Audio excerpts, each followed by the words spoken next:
तुलसी काया खेत है, मनसा भयो किसान। पाप पुण्य दो बीज हैं, बुवे सो लूने निदान। अर्थात श्री तुलसीदास गोस्वामी जी कहते हैं कि शरीर मानो खेत है, मन मानो किसान है, जिसमें यह किसान पाप और पुण्य रूपी दो प्रकार के बीजों को बोता है। जैसे बीज बोएगा वैसे ही इसे अंत में फल काटने को मिलेंगे। भाव यह है कि यदि मनुष्य शुभ कर्म करेगा तो उसे शुभ फल मिलेंगे, और यदि पाप कर्म करेगा तो उसका फल भी बुरा ही मिलेगा। तो प्रभु भक्ति में लगे रहिए और अच्छे कर्म करते रहिए। जय श्री राधे गोविंद। श्री हरिदास। हमारी किशोरी जो हम सब पर अपनी कृपा सदैव बनाए रखे। आज हम इस वीडियो में सुनेंगे भगवान के एक और परम भक्त की सत्य घटना। इनके साथ तो भगवान ने एक लीला नहीं, पता नहीं कितनी ही लीलाएं की हैं, जिनका नाम माधव दास जी है। ये भगवान श्री जगन्नाथ जी के बड़े भक्त थे। माधव दास जी अकेले ही पुरी में रहते थे।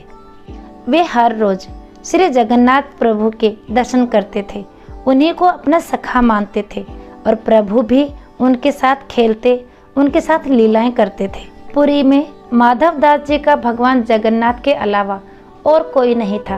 वे प्रभु को ही अपना सखा मानते थे, और प्रभु जगन्नाथ भी हमेशा अपने मित्र माधव दास जी के साथ रहते थे।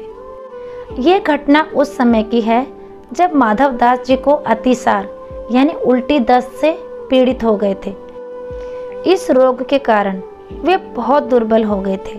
वे उठने बैठने के लिए भी समर्थ नहीं थे। अपनी क्षमता के अनुसार वे अपने सभी कार्य स्वयं ही करते थे और कभी भी अन्य व्यक्ति से मदद नहीं लेते थे। कोई कहे महाराज जी हम आपकी सेवा कर दें, तो वे कहते थे कि नहीं, मेरे तो एक जगन्नाथ ही हैं, वे मेरी रक्षा करेंगे। ऐसी दशा में जब उनका रोग बढ़ गया तो वे उठने बैठने में भी पूरी तरह से असमर्थ हो गए। उनकी ऐसी दशा देखकर जगन्नाथ जी स्वयं सेवक बनकर उनके घर पहुँचे और माधव दास जी को कहा कि हम आपकी सेवा कर दें। भक्तों के लिए हमारे प्रभु ने क्या नहीं किया। कहीं धन्ना जाट का हल जोतते हैं, तो कहीं अर्जुन का रथ हाँकते हैं। तो हमारे प्रभु यहाँ पर भी पहुँच गए माधव दास जी की सेवा करने, क्योंकि उनका रोग इतना बढ़ गया था कि उन्हें पता भी नहीं चलता था कि वे कब मलमूत्र त्याग देते थे, जिसकी वजह से उनके वस्त्र गंदे हो जाते थे। उन वस्त्रों को भगवान जगन्नाथ स्वयं अपने हाथों से साफ करते थे। इतना ही नहीं, प्रभु उनके पूरे शरीर को भी साफ करते थे। प्रभु जगन्नाथ द्वारा की जाने वाली सेवा का अंदाजा इस बात से लगाया जा सकता है कि कोई अपना भी किसी की इतनी सेवा नहीं कर सकता। फिर कुछ दिनों बाद जब माधव दास जी को होश आया, तब उन्होंने तुरंत पहचान लिया कि यह तो मेरे प्रभु ही हैं। एक दिन श्री माधव दास जी ने प्रभु से पूछ ही लिया, प्रभु आप तो त्रिभुवन के मालिक हो, स्वामी हो, आप मेरी सेवा कर रहे हो।